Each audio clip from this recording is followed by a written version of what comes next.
This program was first broadcast on Canterbury's access media station, Plains FM, and was made with the assistance of New Zealand On Air.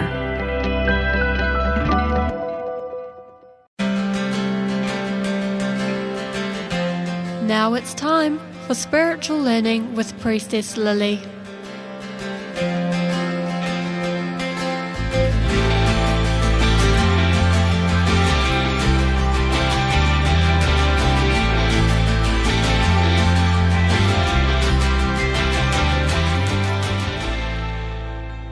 Welcome to my radio show, Priestess Lilly, sacred heart healer, space holder, and spiritual life coach. Welcome. I'm Priestess Lilly. This radio show podcast I have created to help assist humanity rise the consciousness through connection and holding space for thought-activating conversations with heart-centered leaders, wisdom keepers, and divine humans expanding into their authenticity and soul purpose. This is a sacred vessel. It is a soul activation, a recalling, a reclaiming parts of yourself that you have forgotten in order for us to heal and walk in the cyclic nature of ourselves, Mother Earth, and the universal energy. Which brings me to my beautiful guest today, Sammie Flemming. Sammie is a coach for women who is ready to claim their true feminine power and leadership. She supports her clients to cultivate deep inner confidence like never before, rise into their next level lives and soul work with ease while living deliciously attuned to the natural rhythms, stepping into life of flow. Sammie weaves her passion of feminine energy into her work, allowing her clients to be fully embraced in their power of who they truly are. Today, we are going to talk about the magical art of holding space. Welcome, Sammie. I'm so excited to be interviewing you today. Lily, thank you. Thank you for having me. What a pleasure. What a privilege to be here with you. And, you know, I've been following your work, and obviously you were one of the trainers for when I did Beautiful You Coaching Academy.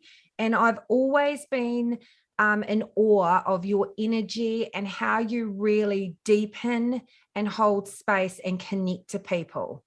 And I think that in itself is such a dying art right now, with obviously the restrictions we've had and wearing masks and everything, that people are struggling to connect.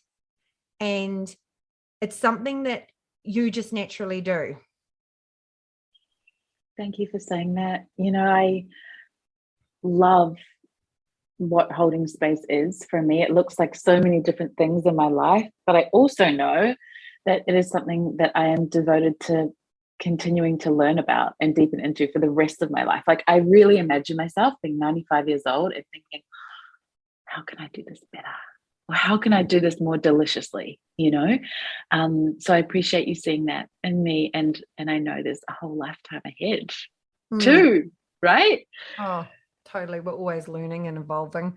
So I want to talk about today with you the art of holding space. And I know that this conversation can go on so many different energetic way, you know, we can energetically flow into so many different things, because I think, you know, when we talk about holding space, it isn't just for group work, for individuals, for ourselves, it's also our family. It's how it needs to be an art of a daily practice, doesn't it, really?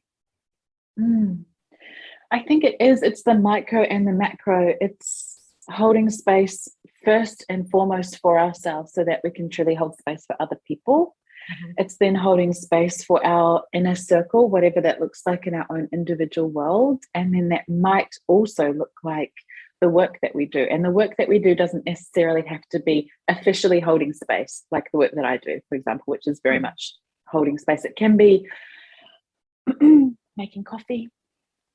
It can be, for example, I'm in the process of renovating a space outside to turn into my office, and I've been carpet shopping.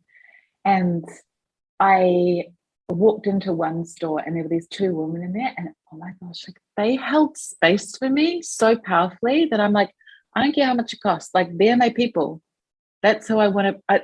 That experience was so nourishing, and I was buying carpet. You know, and so it's available. I give you that example because it's available in every aspect of our world.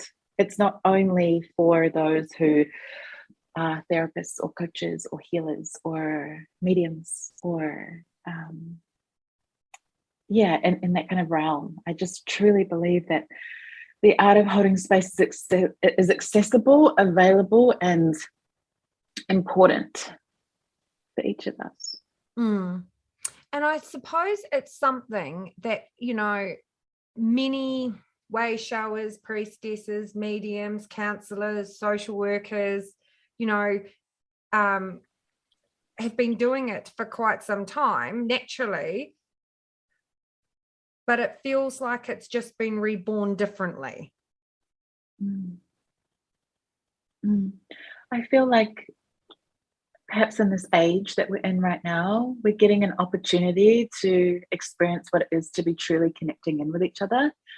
As we move out of the industrial age, as we're starting to unhook from like the systems that aren't necessarily supporting us anymore, and we're tuning into the truth of what it is to be human, but also the challenge of what it is to be human too. I just feel like there's a real craving for actual connection.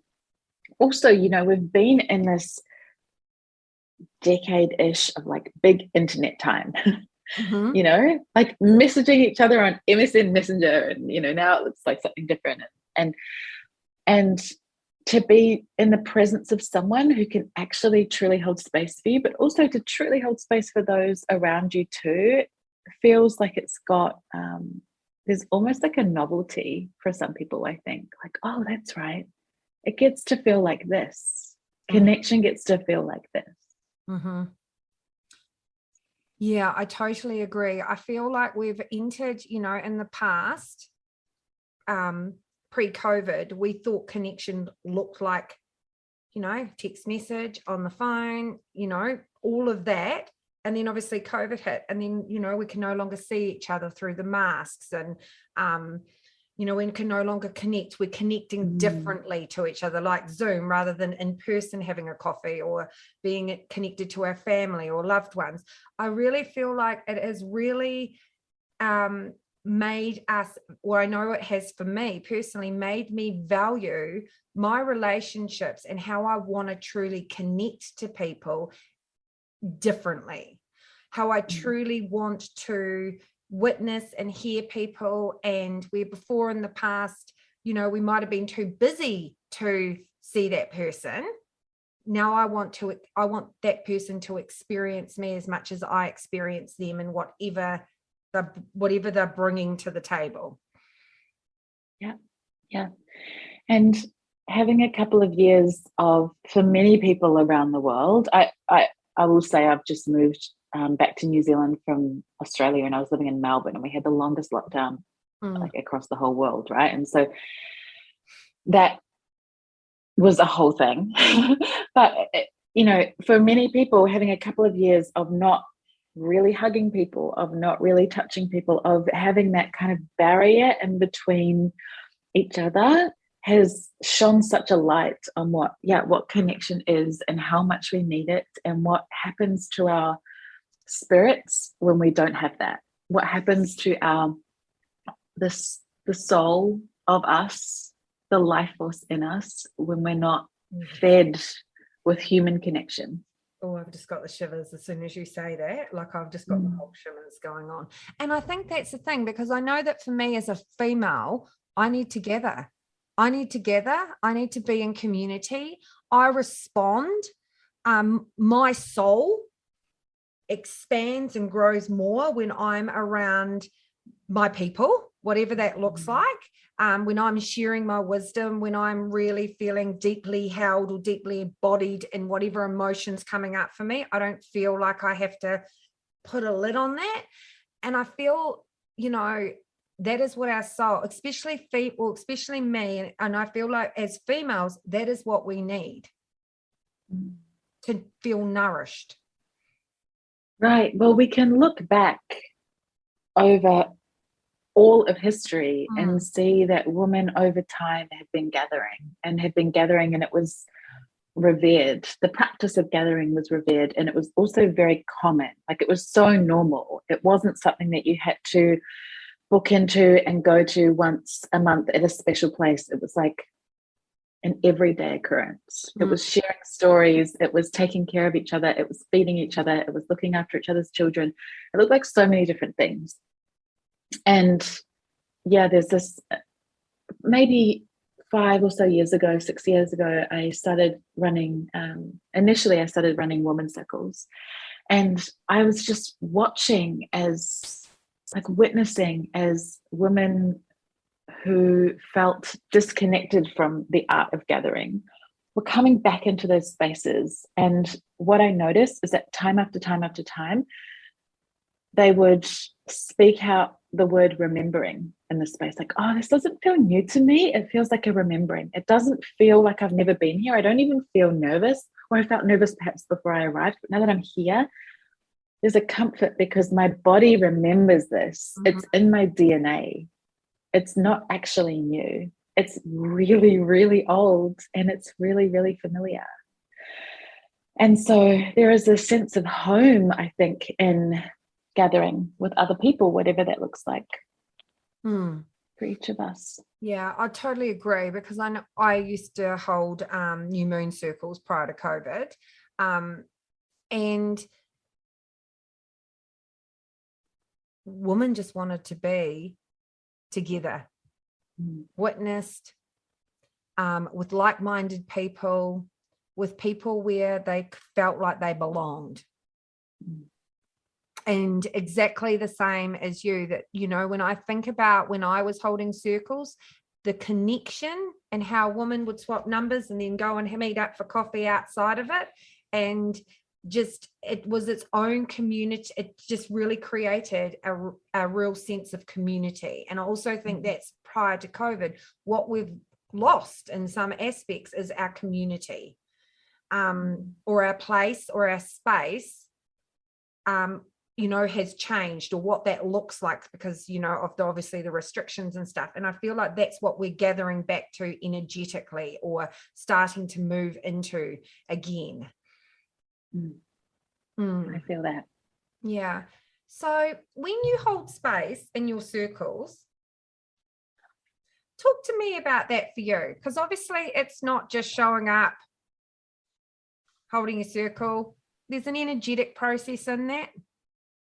Yeah, absolutely. So for context, this looks like a variety of different things. It looks like holding space with a one-on-one client, almost always on Zoom. It looks like holding space for groups on Zoom. It looks like teaching people to hold space and holding space for them. It's like a bit of a spiral there. But it's also my family. I have a new daughter. She's 1 year old, and she's my first child. And so this is a new experience for me too, like a continual learning.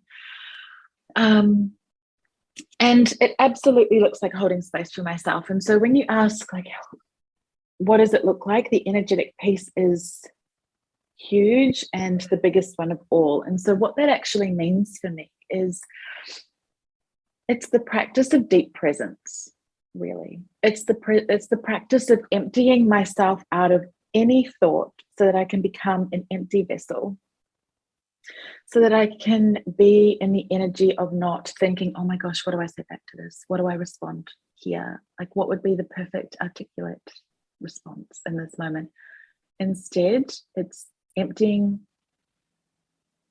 my thoughts, my mind, to the point in which I can listen so deeply that nothing else is real for me in that moment. There is nothing else present in my world apart from the person that is across from me and what it is that they are saying and not saying too.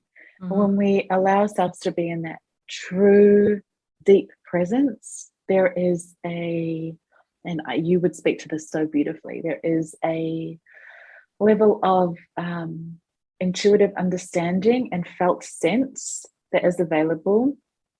That's not when we're busy, and we're in our heads and we're rushing around, or I'm thinking about, what do I say back? What do I say back?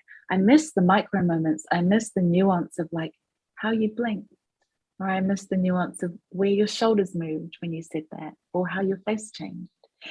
And so to me, the practice of holding space in its truest essence, and this is, I guess, my definition, is to be in deep and exquisite presence with the moment that I'm in, whether that's with myself or whether that is with another person or a group of people.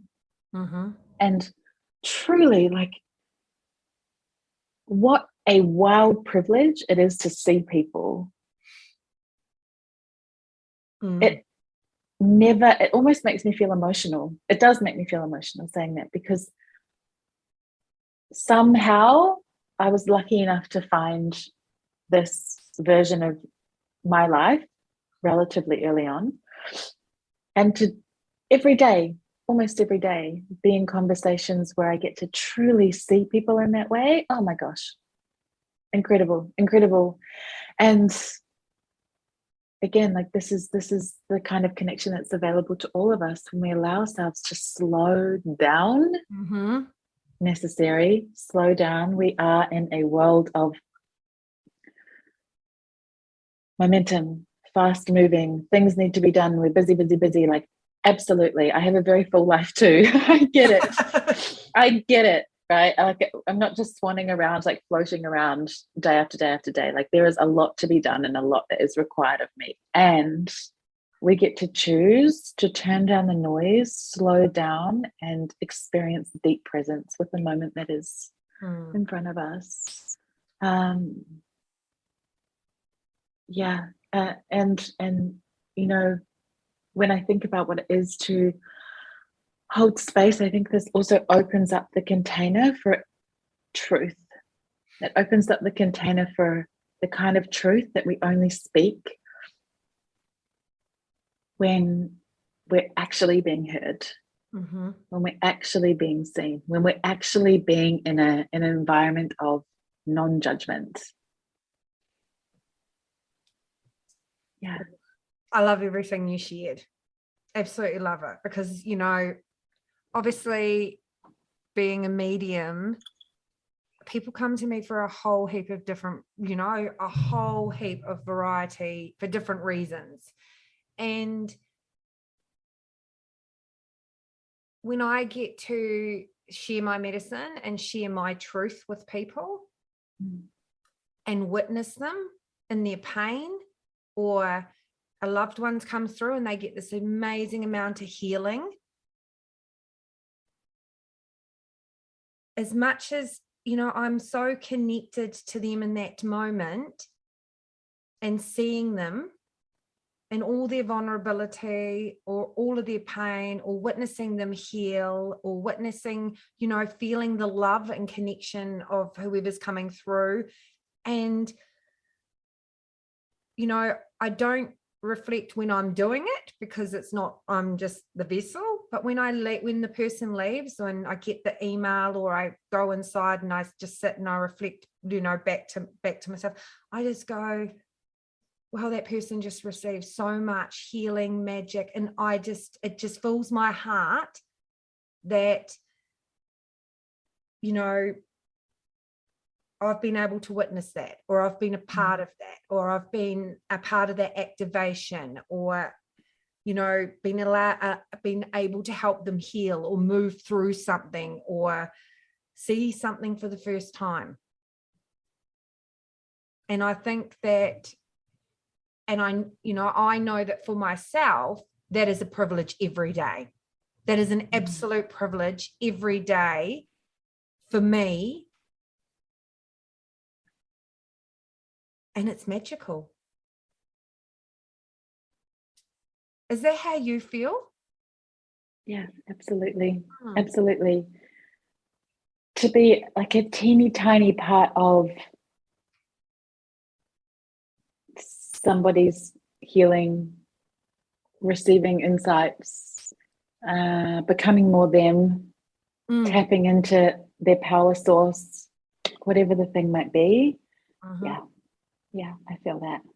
And those yaha moments, Mm. that when you're sitting there and your client gets the yaha moment, or something just drops in and they go, oh, and then you're just like,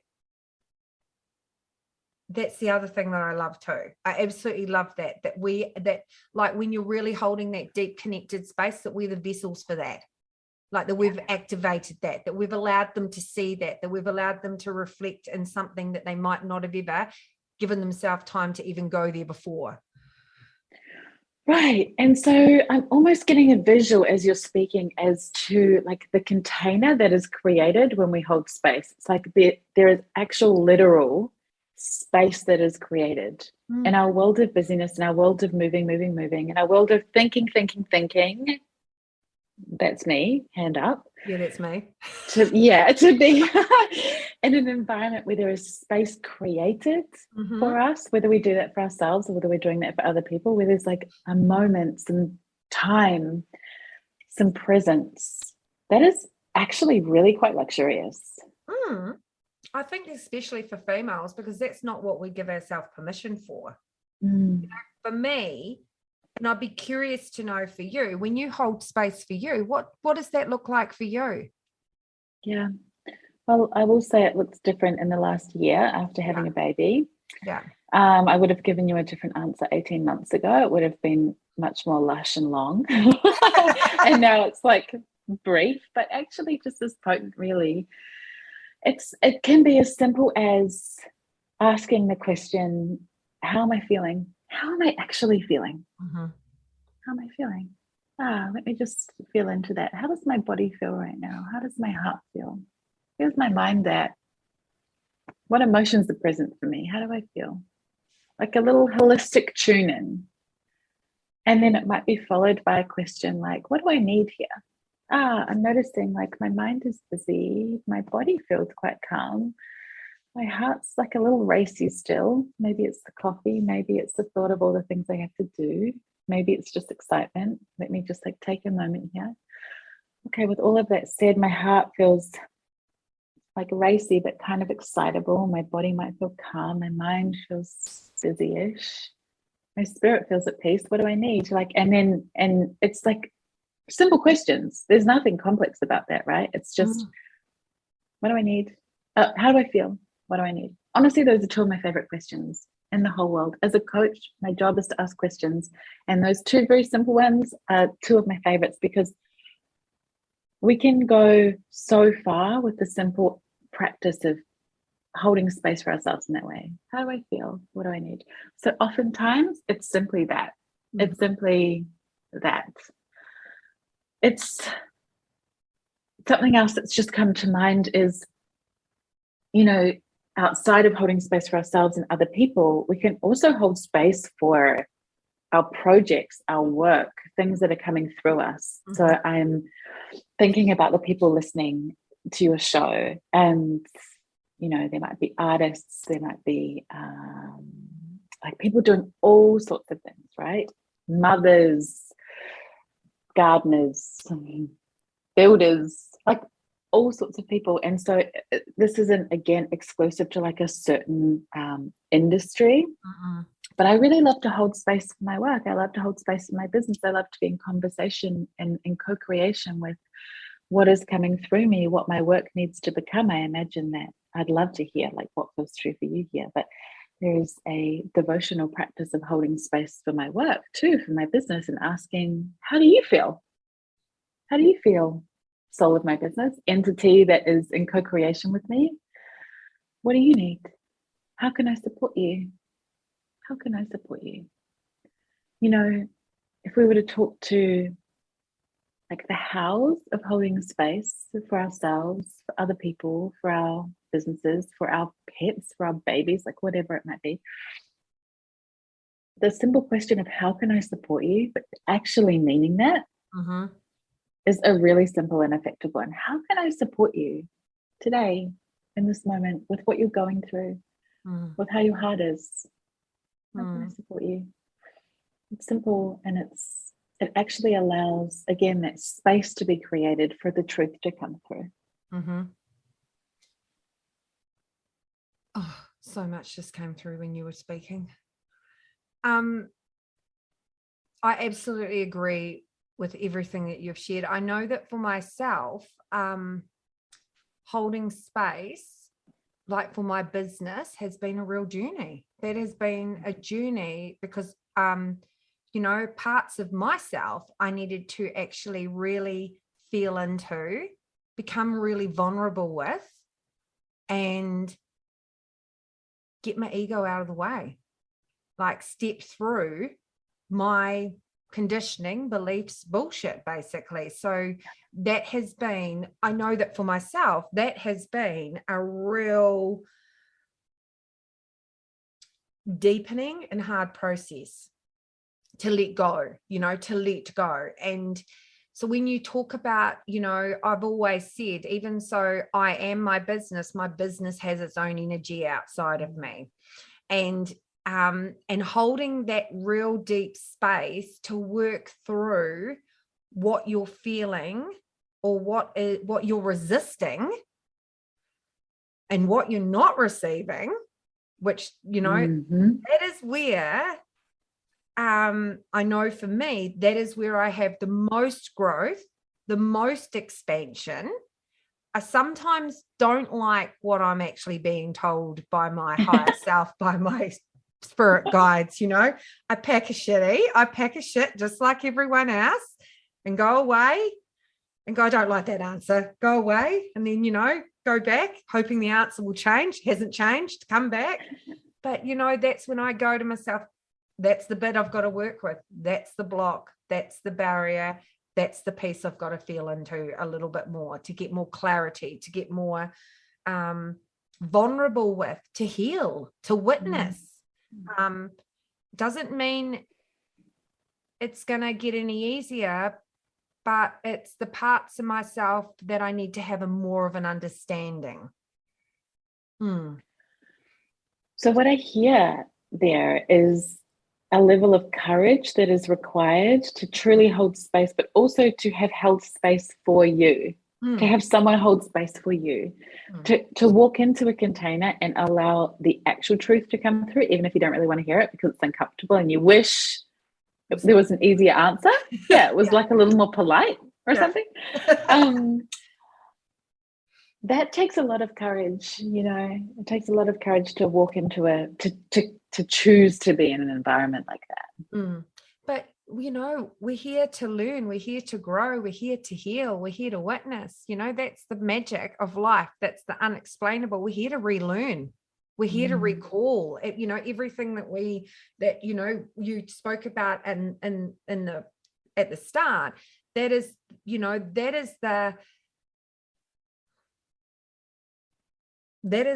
why we chose to come back at this time too. That is why we chose to to move. I feel like the art of holding space, this is just my feeling, and I'd love to hear your thoughts around this. The art of holding space for me probably 10 years ago was going and having a bath. Not a real deepening conversation with myself. The art of me holding space with myself now doesn't look like one thing. It looks like a variety of things at different times when I really deepen into my soul. And it's like, what do you need right now to nourish yourself?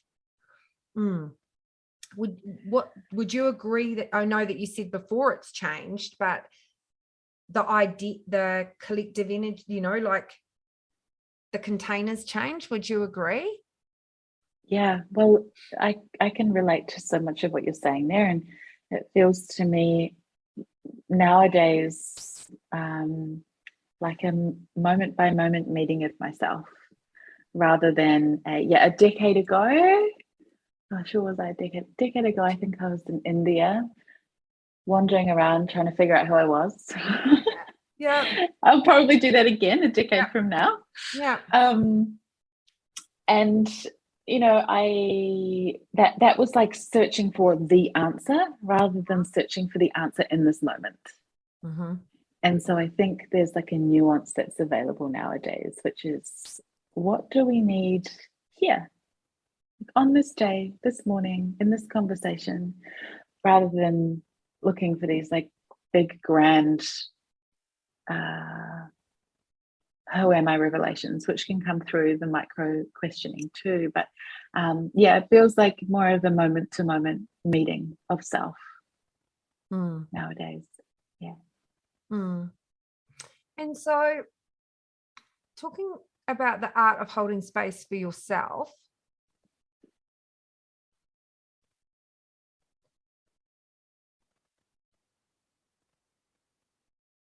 when you feel the feels, and it might not be the feels that you want to feel, do you allow it to flow through you? I, as long as I can remember, have been a highly sensitive and deeply emotional person. And I have done so much healing around that, but also I feel like I have come to a true awareness of the fact that is a superpower. To feel to that extent, to me, is an indication of how much like juice out of life I can get. So yeah, like the answer is yes. And that used to be something I was quite embarrassed about. I held a lot of shame around, like how easily I would cry, or how deeply I would feel about anything, or how heartbroken I would be about something. But the same is true on the other end of the emotional spectrum too, how joyful I can feel, how in love I can feel, how deeply tapped into the energy of life I can feel. And so once I truly realized in an embodied sense that allowing myself to feel all of the feelings also allowed for the richness of life to be amplified. It was like of course. But also just rewriting stories around what being emotional means. For a long time, throughout much of my childhood, being emotional was a weakness, was seen as a weakness, was seen as something to hide and make smaller. And so consciously surrounding myself with people, teachers, chosen family, but also being bold enough to be in front of my blood family too and say, this is actually who I am. Like, I love it. I have no desire to change that.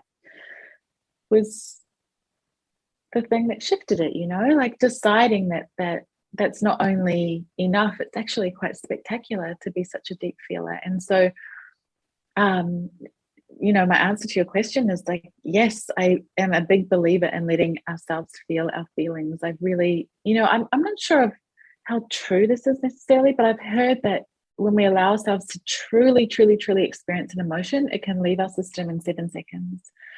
And it doesn't get stored in our hips. It doesn't get stored in our heart. It doesn't get stored and then come back up 3 years later in an argument. It actually is, we're free of it. And I believe in letting emotion flow. Emotion is energy in motion. Like when we allow ourselves to feel, we allow ourselves to move it.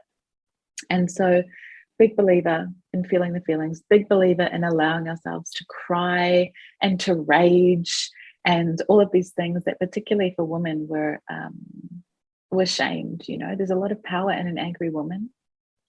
And what we know now is that things that became taboo and shamed were things that were often really powerful.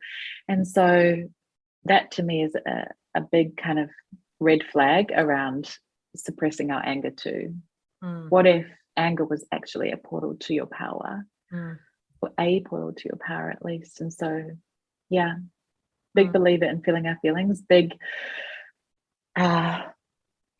I'm just like laughing, thinking about if I had my husband here, he'd be like, yeah, she really does feel those feelings.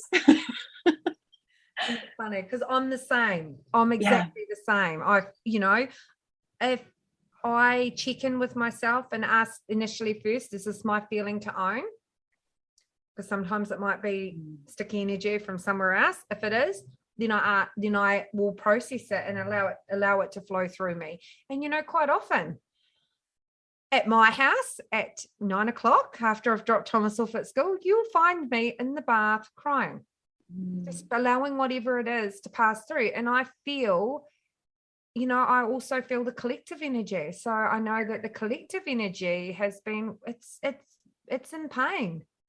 We are in mass crisis right now on Mother Earth, and there's a lot of pain and hurt and unresolved emotions out there in the collective. And so rather than, at times, like instantly I put a lid on it, because I think that's what people go, how are you? And you can feel it bubbling and you're like, well, don't ask me that question. And, all of a sudden you start wiping your eyes. Sometimes I just allow it to pass through. Sometimes, depending, it's got to come out eventually, or it gets stored and it creates disease.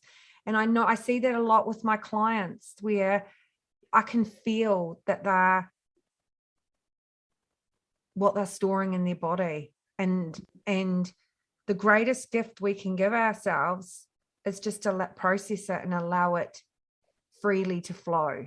And I know that with myself, because, I get energy stuck in my body and I can't shift it, or I can't move through it, or, I have to feel into it deeper. And it's because we're so fascinating, we're such a spiritual body of energy having a human experience. Oh my God, I love this talk. This is out the gate. This is good. Just saying. You're in New Zealand. I'm just like loving being back in New Zealand and hearing these little like New Zealand isms. It's out the gate. Out the gate.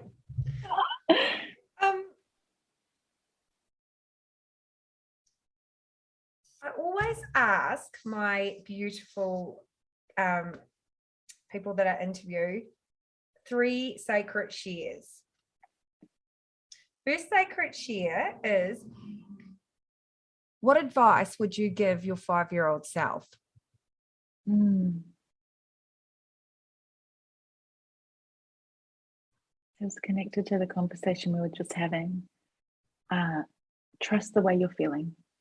You are right. Your feelings are real. Yeah, I love that. Is there anything right now in the collective, if you had a wand, that you would feel called to change?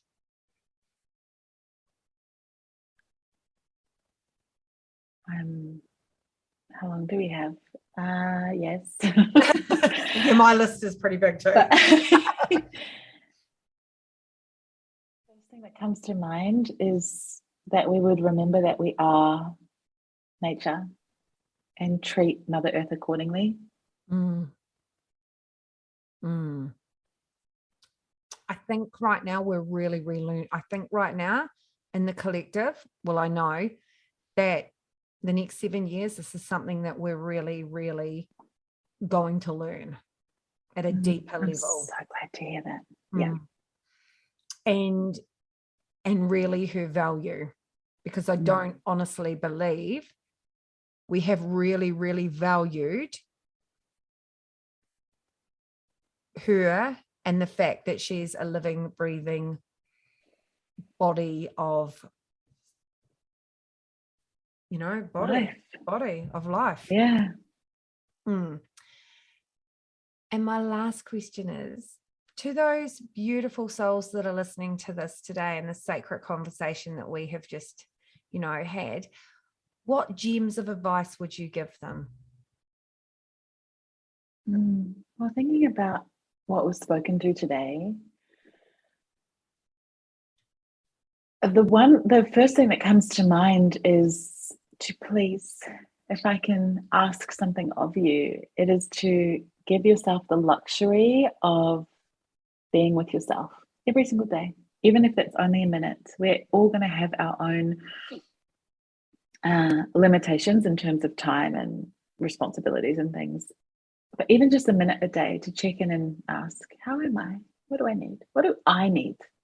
I imagine that so many people that listen to this show are big, generous hearted humans. And so there may be a tendency to be the ones who are giving, who are tending, who are doing the active loving for other people in their worlds. And so to give yourself the gift of presence, of holding space for yourself, even just for a moment, a minute a day. That might look like just before you fall asleep. It might look like when you wake up in the morning. It might look like when you're in the shower. It doesn't have to look perfect and ceremonial. It can look everyday and ordinary, and that is spectacular in and of itself. I love that. I absolutely love that. And I know, like, you know, there's so much value in us giving ourselves permission. Yeah. We just decide and decide that we're worthy of that too. Sammie, how do the beautiful listeners find you? A couple of places that are probably best. Firstly, Instagram. That's where I hang out a lot. My Instagram handle is Sammie Sonia Flemming. That might be in the show notes somewhere, Lily, for us. And SammieFlemming.com. So that's SammieFlemming.com. Is my website, and I send out newsletters sometimes, and it's a really beautiful place to remain connected to. So yeah, awesome. So we'll put them in the show notes anyway, your Instagram and webpage. Thank you so much for your time, Sammie, because I do know how busy you are, and especially being a mum and just moving countries, I'm sure there's 1,010 things to do. But thank you so much for sharing your wisdom, your guidance, and your heart. Thank you for having me. And there is nowhere I would rather be than here in this moment. I've loved this conversation. So thank you. Thank you.